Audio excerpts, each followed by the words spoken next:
Be careful right now because you're getting it.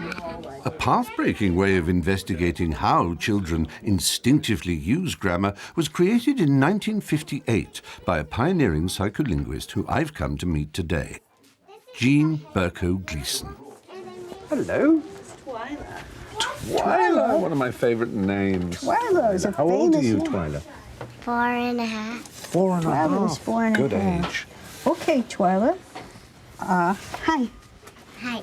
I'm going to show you some pictures, okay? It's called the Wag Test, and Jean still uses the original cards she designed half a century ago. This is a wug. They showed that even with nonsense words they've never heard before, children can use grammatical rules that they've somehow absorbed. What are they? You tell me. Wug. Say that louder. Wugs. Wugs is Yeah. great. Very Very good. wugs. Okay. This is a man who knows how to bing. He's binging. He did the same thing yesterday. What did he do yesterday? Yesterday he Bing. binged.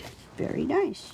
Yeah. Here is a man who knows how to zib. So what is he doing? He is Zib. Zibbing. zibbing. Zibbing, Very yay. good.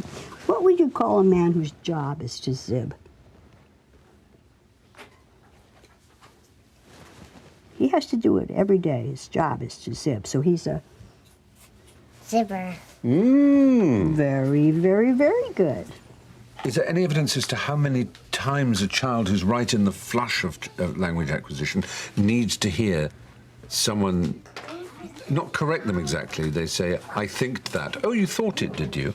But the amount of speech that parents provide for their kids at home before they get to school is crucial, absolutely crucial. All the research has shown that hearing a lot of language and getting the opportunity to talk in different ways really is the kind of insurance you would want for your kids to be successful in the world. Actively trying to coach them or correct them is irrelevant in your estimation? I think so. Yeah. I think coaching and correcting, but reading the books and talking to Yeah, them and that listening to matters. what they say and giving them the opportunity to engage in different kinds of linguistic experiences. Yeah. In other words, having them tell you what they did, narrative, but having them describe something. A lot of different, say, genres that kids might be able to engage in. That is a wonderful thing for young kids.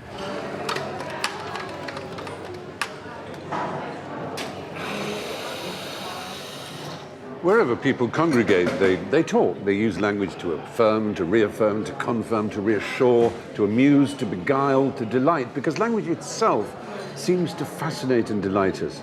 So much so that perhaps over 400, it's reckoned, conlangs, constructed languages, have been made up, usually out of idealism, like Esperanto, I suppose, is the most famous. Sometimes languages are made up for more amusing reasons.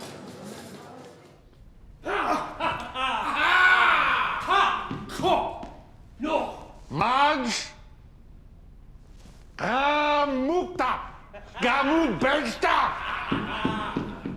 One of the newest languages on the planet is Klingon, named after the eponymous Star Trek species. My guest appearance in the Klingon version of Shakespeare's Hamlet is not one of my proudest theatrical moments. That really hurts, actually. Berol. Da hoef ik zoet. Backstage, before the performance, I chatted to a level 4 Klingon speaker, the highest you can be. Darmond Spears is a computational linguist who took the rather unusual step of teaching his son Klingon as his first language. We had a lot of fun. We would play language games. So I would say things to him like "Nuktak och kev pobwija," and he would point to my cheek. Where's my cheek? And I would say "Nuktak och richleja," and he would point to his nose. Wow. And then one day we're playing on the carpet in the living room, and I had his bottle that he would drink from. And we didn't have a word for bottle, we didn't have a word for diaper, we didn't have a word for, a high chair. Yeah, Most domestic of these things. things. Exactly. They're not very domestic people, the Klingons. I had words for shuttlecraft and phaser and transporter ionization unit. I didn't have bottle, right? So we were using the word for bottle that is like a drinking vessel, a chivjet. And I said to him one day, we'd had this game, nukdak och, this or that.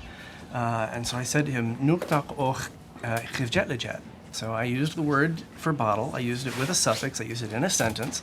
I didn't point at it. I didn't look at it. I didn't do anything like that. And this 2-year-old kid, baby, infant, toddler, started crawling over towards the bottle and grabbed the bottle. And at that moment, I knew that this was working. He was learning this language, and it was very exciting.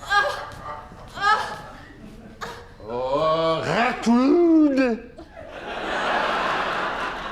What the heck that is?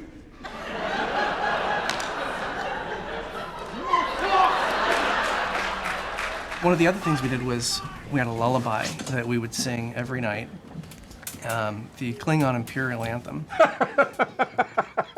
Tach Jaj Wo, may the Empire endure.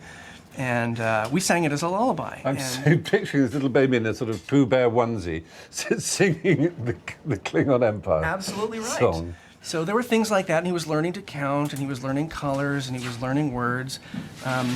But as he went from about 2.5 to 3 years old, he stopped. He stopped being interested. He stopped enjoying doing it with me as much. So I would say something to him in Klingon, and he would say it back in English, and I would try to encourage him. And he started to resist it. And it was fun and it was interesting. And when it stopped being fun and interesting, I stopped doing it. Klingon was little use to Darmon's son in communicating with the outside world, and that is the key factor in whether a language survives and flourishes or dies.